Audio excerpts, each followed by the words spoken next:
Ya, si Ivan pun menghadapi para nelayan palsu. Kami adalah nelayan beneran, namun si Ivan yang merasa mereka nelayan palsu tanpa babi bu, dar, langsung saja menghilangkan kelapa mereka. Sementara itu, Jiang Cheng yang sedang makan malam, hanya ini yang sesuai dengan temperamenku. Apa kau yakin? Ya, tentu itu benar. Selamat datang, Tuan dan Nona. Jiang Cheng pun berkata, pilihkan tempat untuk kami berdua, tempat yang tenang. Baiklah, lalu mereka pun pilih sesukamu, aku tidak kekurangan uang. Ya, si manajer siap pun berkata seperti itu. Aku merasa bahwa adegan ini pernah terjadi sebelumnya. Sementara mereka saling canggung, tiba-tiba saja seseorang datang. Oh, Tuan Janceng, Carmen Rothschild, kenapa Anda di sini? Ya, saya suka makanan Cina. Janceng, apa kamu lupa besok adalah hari penyerahan Carmen Group, bukan? Ya, aku hampir lupa, kata Janceng dalam hati. Pak Carmen, apakah Anda ingin duduk dan makan bersama? Oh, enggak. Maaf, aku baru saja makan dan aku akan pergi sekarang. Baiklah, Tuan Carmen. Sampai jumpa besok. Ya, Tuan Jiang. Mereka pun bersalaman, namun saat bersalaman mereka menyadari, tepatnya Janceng menyadari sesuatu yang unik. Hah, pola itu adalah apel emas. Mengapa ada cincin pada Carmen? Tunggu sebentar, Tuan Carmen. Ada apa, Tuan Jiang? Saya melihat cincin Anda dan itu terlihat sangat bagus. Saya tidak tahu merek perhiasan apa, tapi saya juga ingin membelinya. Oh, maksud Anda ini, cincin ini, kata si Carmen. Ini bukan merek terutama, hanya saja ini dibuat oleh pengrajin lokal di masa kecil saya, kata si Tuan Carmen. Jadi kalau begitu, aku tidak bisa membelinya ya?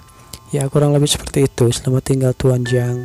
Selalu, si manajer siap pun berkata, Janceng, keluarga Carmen adalah salah satu nama top di dunia. Tidak sopan jika kamu menanyakan hal seperti itu. Benarkah? Kata si Jian. Aku harap dia tidak merendahkan kebaikanmu. Bagaimanapun besok adalah hari besar. Manajer siap, pekerjaan dikerjakan saat waktu kerja. Prioritas sekarang adalah makan dengan enak. Sudahlah, lupakan itu, kata Jian. Baiklah, kata si manajer. Lalu besoknya, dekorasi perusahaan baru ini bagus, lumayan. Ya, kau adalah bos, jangan menunjukkan tampang yang memalukan. Aku akan menerima telepon dulu, kata si Jian. Nah, kalau begitu cepatlah kembali dalam 10 menit. Hah? Lalu Jian Chung pun menerima telepon. Halo, Zhang Ping, ada apa? Janceng, apa yang kamu lakukan? Tiba-tiba saja seseorang dalam telepon itu berteriak. Kenapa kau sangat marah? Haruskah aku membawakanmu teh herbal untuk menurunkan amarahmu ketika aku kembali, kata si Jian. Namun si Jiang Ping pun berhenti bercanda di dekat Palu Crescent. Para nelayan yang muncul dari negara Flying Cake tewas. Hah, negara itu ya, kata si Jian. Kemarin kita dibunuh dengan keji oleh para militer Pulau Panu. Untuk detailnya silahkan pada laporan. Seseorang sedang menonton berita. Itu adalah si Jiang Ping. Negara Flying Cake. Mereka akan menyelidiki penyelidikan. Kau tahan dulu, ini akan terselesaikan ketika aku kembali, kata Janceng. Tapi itu saja, aku akan tutup teleponnya, kata Janceng. Janceng dalam hati berkata, aku tidak nyaman berbicara sekarang. Singkatnya, pertama-tama aku akan menegaskan bahwa mereka bukan nelayan, mereka adalah bajak laut. Aku harus bergegas kembali ke Pulau Panu untuk menyelidiki detail spesifiknya. Ketika urusan ini dengan selesai, aku akan langsung ke sana. Lalu, si manajer siap pun datang. Pak Carmen sudah ada di dalam. Kalau begitu, ayo kita masuk. Tiba-tiba saja, ya, fitur humor di bidang kecerdasan buatan telah mencapai ketinggian yang cukup membuat saya kagum. Perangkat lunak ini sangat sempurna, kata seseorang. Aku. Sekarang teknik kepala kami telah memverifikasi keunggulan perangkat lunak ini yang dirancang oleh Anda, Tuan Jiang. Tampaknya ini benar-benar perjalanan yang baik untuk saya. Ya, kepuasan mitra adalah kehormatan terbesar kami, kata Jian Cheng. Saya tahu. Saya ingin kau bebas, Tuan Jiang. Apa maksud Anda? Apakah Anda bebas bulan Oktober? Ya, itu sangat sulit dikatakan, tapi memangnya ada apa, Tuan Carmen? Pada bulan Oktober, grup kami akan mengadakan pameran mobil di Hans, di mana sejumlah mobil pintar akan dipajang. Salah satunya adalah milik Tuan Jiang. Saya merasa harus berpartisipasi, bahkan jika tidak punya waktu itu, saya akan meluangkan waktu. Bagaimana? Ya, salah satu lagi, keunggulan industri Carmen sangat besar, fondasinya masih di industri perbankan. Saya mendengar bahwa Future People Internasional baru ini melakukan proyek senilai 10 miliar. Saya ingin tahu apakah Anda sedikit perlu bantuan? Carmen ini mendapat informasi dengan baik, kata si Jian dalam hati. Saya ingin tahu bagaimana kau bisa ingin membantu, Tuan Carmen. Pinjaman 8 miliar dolar periode 5 tahun, tingkat bunga tahunan adalah 4,15%. Bagaimana? Ya, saya khawatir 8 miliar tidak cukup, Pak Carmen. Apa Anda tertarik untuk membuat kesepakatan yang lebih besar? Oke, tolong katakan, kata si Pak Carmen. Bagaimana kalau pinjaman 30 miliar dolar sebagai jaminan saham 99% future test dalam waktu 3 tahun? Bagaimana? Bagaimana Jianceng begitu percaya diri, kata si Carmen dalam hati. Tentu saja kami tidak masalah, hanya saja 30 miliar itu bukan jumlah kecil. Saya menaikkan suku bunga minimum Anda menjadi 4,5. Bagaimana jika 3 tahun kemudian, Pak Carmen? Saya punya firasat bahwa Anda mungkin dapat melunasi utang dalam waktu kurang dari 3 tahun. Ya baiklah, karena Tuan Jeng percaya diri, saya harus percaya pada Anda. Baiklah, kalau begitu mereka pun saling berjabat tangan. Kerjasama yang menyenangkan. Ya, kerjasama yang menyenangkan, kata mereka berdua. Saya telah melihat dan mengantar Tuan Carmen pergi, kata si manajer Xia. Lalu si manajer pun berkata, buat apa kamu meminjam 30 miliar dari si Carmen? Ya, yakinlah, cepat atau lambat aku mampu akan membayarnya, kata Jian. Sementara itu dalam hatinya, aku harus beli tiket ke Pulau Panu sekarang, tapi kau harus hati-hati, kata si manajer. Bahkan dalam kasus terburuk kau tidak bisa melakukan apapun. Tenanglah, aku bertaruh untuk bagianku sendiri. Bukan itu maksudku, aku khawatir padamu. Hah? Yakinlah, itu hanya 30 miliar dolar. Dengan nilai pasar 10 miliar, Future Human dapat menggandakan dalam 10 tahun. Bagaimana? Jianceng, bagaimana kau bisa sangat percaya diri saat ini? Tidak percaya? Kalau begitu mari kita bertaruh, kata Jianceng. Baiklah, apa yang akan kita pertaruhkan? Ketika kamu bangkrut, datanglah dan jadi sekretarisku untuk beberapa tahun. Ya, tidak masalah, tapi bagaimana jika aku menang, kata si Jianceng. Jika kau menang, aku akan menyerahkannya padamu.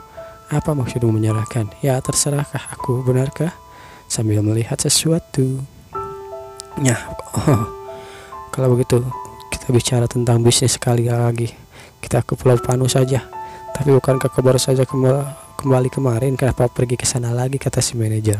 Ya, kenapa wajahnya jadi merah? Kau tidak mau untuk pergi? Aku hanya mengkhawatirkanmu. Aku khawatir kamu bekerja begitu keras tubuhmu dan tidak akan tahan. Tenang saja, terima kasih manajer Xia. Jika kau tidak membantuku dalam perusahaanku, tubuhku benar-benar akan kewalahan. Ketahuilah, aku ini penting, kata si manajer. Ya, aku harus sering datang ke perusahaan di masa depan. Ada banyak hal yang harus kamu jaga sendiri, kata si manajer. Ya, kalau begitu aku pergi, kata si Jian. Jian pun langsung pergi menggunakan pesawat. Tidak lama kemudian, lama tidak bertemu Tuan Sardis, bawa aku ke ayahku. Seseorang berkata seperti itu. Baiklah Tuan muda, masih belum terlihat siapa yang berkata. Rupanya itu adalah si Hans Carmen Manor. Tuan ada di taman. Oke, baiklah, pergilah. Lalu si Carmen pun pergi. Carmen, kau kembali, apa yang kamu lakukan? Kalian buat versi lebih kecil. Sekalian buat apa gunanya benda ini, kata si Carmen. Tidak ada gunanya, cuma setelah menaklukkan Samudra Pasifik ini termasuk semua ini tidak berguna. Apa maksud Anda, ayah? Kata si Carmen. Ayah, apakah dia sekuat itu? Ya, kenapa bukankah iman keluarga kita? Bayi suatu hari akan meninggalkan orang tua mereka dan belajar bagaimana berjalan dengan kaki mereka sendiri, kata si ayah. Mereka bisa memberitahu kami banyak dan memberitahu kami kurang. Mereka akan melanjutkan sepanjang jalan. Masa depan yang kita hadapi mungkin bahkan lebih membuat frustasi daripada akhir yang telah mereka bawa. Tapi bagaimana Anda mendengarkan amsal seorang bijak seperti itu? Apakah Anda tidak mengambil terlalu banyak jalan memutar, kata si Carmen. Si ayah pun berkata, memangnya aku salah jalan? Apakah salah jika aku jalan memutar? Manusia harus meminta kebijaksanaan dari orang bijak, bukan menyelamatkan dari masa depan yang jauh, kata si ayah. Aku tidak akan menyerah, ayah. Aku juga akan buktikan kepada bahwa aku adalah benar dan kau adalah salah. Ya, kalau begitu pergilah, aku lelah. Sementara itu di Pulau Panu. Selamat datang kembali Jian, Ai. Ayo kita pergi ke istana presiden. Tidakkah kau pulang dan harus beristirahat, kata si Ai. Ya, itu tidak penting, kata si Jian. Lalu mereka pun bertemu dengan presiden Pulau Panu. Kau kembali Tuan Jiang. Jangan tanya aku harus lakukan apa. Katakan saja situasinya. Ya, hari kejadian setelah para nelayan itu dibunuh. Dia mati. Kita pun dibawa kembali ke hari di para nelayan atau bajak laut itu dibunuh oleh si Ipan. Kami adalah nelayan, kau menembak kami, kalian akan membayarnya. Namun si Ipan tidak peduli, tembak. Baik tuan. Dar dar dar dar. Seseorang pun berkata, Pak, tidak ada apa-apa, hanya membunuh sekelompok bajak laut. Bajak laut? Aku belum pernah mendengar tentang bajak laut di Pulau Panu. Siapa mungkin itu adalah baru? Tidak mungkin, jarang sekali nelayan melakukan kesalahan. Apakah Anda seorang mantan pejabat politik? Ya, memang, kenapa? Tidak heran Anda begitu bersemangat. Sekarang era ikan sudah berakhir. Kau tahu, tidak mungkin ada nelayan di sini. Ya, kalau begitu, apa yang harus kita lakukan? Apa maksudmu? Pedang buatan era ikan saya sudah berakhir. Sederhananya, jangan buru mereka dan tanyai dulu apa yang terjadi. Lalu sore hari ketika para nelayan terbunuh, Camp Pulau Crescent. Lapor, Pak, ini tidak bagus. Polisi Maritim Internasional negara Flying Cake ada di sini. Pak, Panu ini tidak punya sesuatu di sini. Dia membunuh orang dengan santai, kata para polisi itu. Semut hanya semut, tidak peduli seberapa kuat sarang semut, mereka tidak bisa bersembunyi dari cakar terenggiling. Mari kita mulai negosiasi. Halo semuanya, hei orang-orang di pulau, dengarkan. Kalian dengan jahat membunuh nelayan kami. Jika kamu tidak menyelesaikan masalah seperti yang kami minta, maka kami akan tiba-tiba saja ancaman penembakan. Pak, apa yang harus kita lakukan? Namun si Ipan tidak peduli. Ini adalah negosiasi. Jika kau keras kepala, kau akan menderita. Kau bukan negosiator, aku juga bukan negosiator. Jika kau berani melangkah lebih jauh, berakhir dengan kematian. Dasar kalian para bajak laut. Hubungi kantor negosiator, kata polisi itu. Yang kita butuhkan bukanlah kekuatan. Apa yang kau bicarakan? Kita bisa bicara dengannya.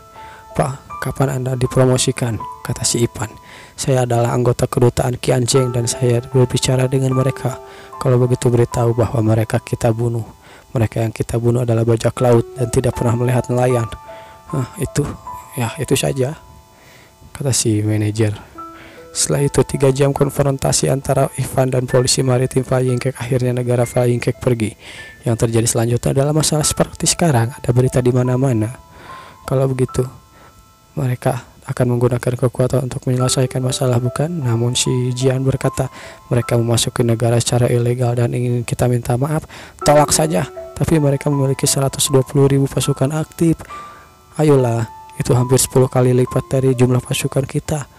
Kau akan bicarakan ini dulu, aku akan memikirkan sesuatu. Terakhir kali aku mengatakan bahwa mereka ingin melakukan penyelidikan. Mereka ingin datang ke laut dan teritorial kita menyelamatkan kapal yang tenggelam. Mereka ingin menyelamatkan kapal karam itu sendiri. Aku khawatir mereka memiliki maksud tertentu. Para nelayan itu diatur untuk memata-matai kita, maksudmu? Ya, itu sangat mungkin, kata Jian. Kau baru saja menjabat dan seorang akan mengambil sesuatu dan kau akan menghadapinya dengan tegar. Ingatlah, untuk membangun otoritasmu, kau harus tahu bahwa kita menyelamatkan seseorang di sini. Baiklah, aku mengerti. Sementara itu di Camp Pulau Crescent terlihat Jian sedang mengobrol. Lapor, Pak, kapal karam telah diselamatkan. Seseorang berkata seperti itu. Rupanya itu adalah si Ivan. Ivan, apa kau menemukan sesuatu yang istimewa? Saya menemukan kotak tertutup. Oke, kalau begitu baiklah, bukalah. Apa itu? Ini adalah drive USB. Kalau begitu ambil komputer, kita lihat apa isinya. Aku benar-benar tidak mengerti. Kau bisa bicara? Ya, aku tinggal di negara Flying Cake selama beberapa tahun saat kecil. Terjemahkan apa yang tertulis di sini.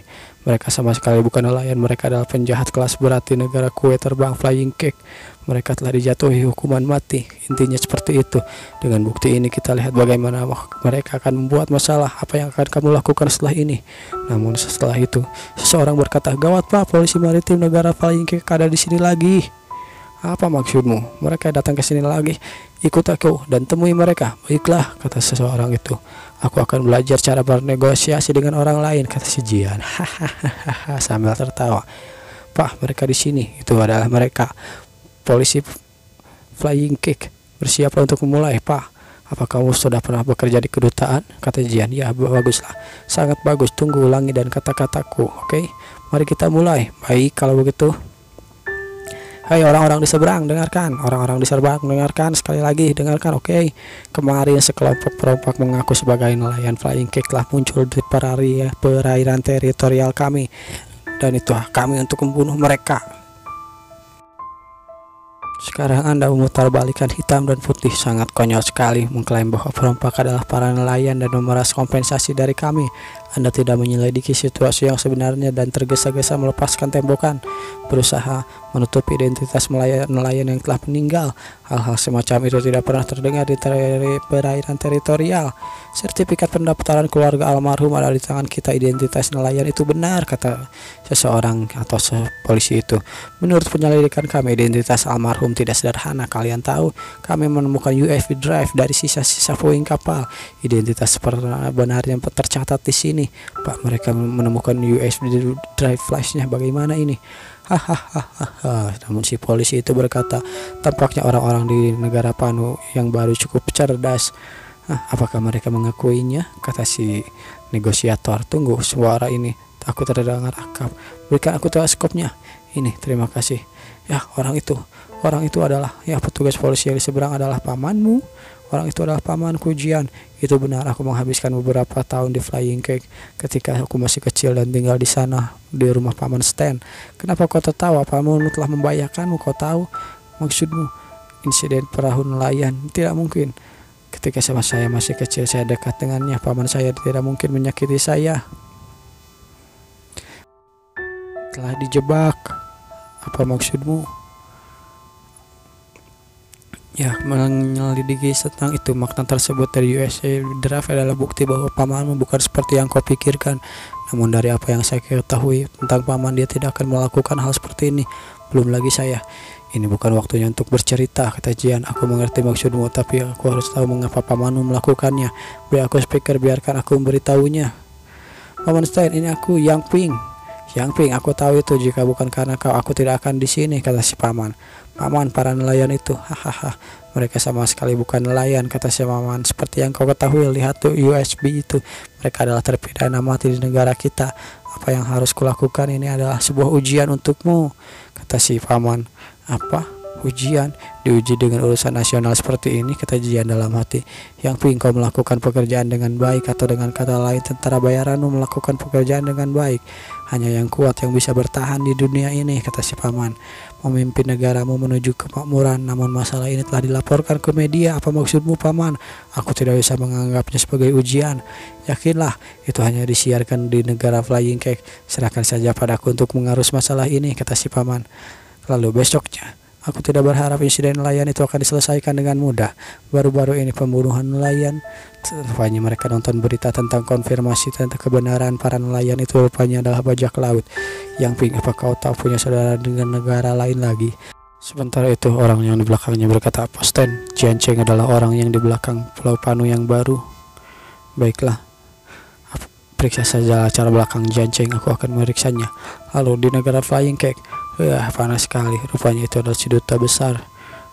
Di sini, seseorang berkata seperti itu. Terlihat seseorang memakai topi jerami dan seperti, ya begitulah. Saya mengapa tahu banyak orang begini. Tidak mudah melihat Anda di banyak orang, Pak. Bagaimana kabarmu? Biasa datang untuk mengantarkan surat. Kepada siapa? Kapten Stan. Siapa itu? Dia adalah kapten polisi maritim. Apa kau tidak tahu? Meskipun aku baru menjadi pelaut selama setahun, tidak ada yang tahu tentang jelas para perwira daripada aku. Aku belum pernah mendengar tentang orang yang kau sebutkan. Aku percaya itu. Aku akan mengajak Anda menemui kakek saya. Dia telah menjadi perwira maritim selama 50 tahun dan dia tahu orang di negara Flying Cake. Pada dasarnya kelinci ini bolos lagi. Ayolah, kakekku tidak bolos. Aku minta cuti hari ini. Lalu permisi, Pak Tua, siapa kau? Kata si kakek-kakek. Kakek ini adalah Tuan, dia utusan. Apa maksudnya, Pak Tua? Apakah Anda kenal dengan Tuan Stan? Ya, kenal. Apa kau tahu di mana dia? Lalu dia menunjuk ke atas. Kapten Stan meninggal 3 tahun yang lalu. Jika Anda ingin mengirimnya surat, maka bakar saja. Apa maksudmu? Sementara itu di Pulau Panu yang baru, paman Stan sudah mati. Itu yang dikatakan kru yang ada di Pulau Flying Cake. Dia memberikan aku ini. Katanya ini untukmu. Kunci yang ditinggalkan pamanku. Tuan, siapkan mobil. Aku akan menemui Jian Cheng.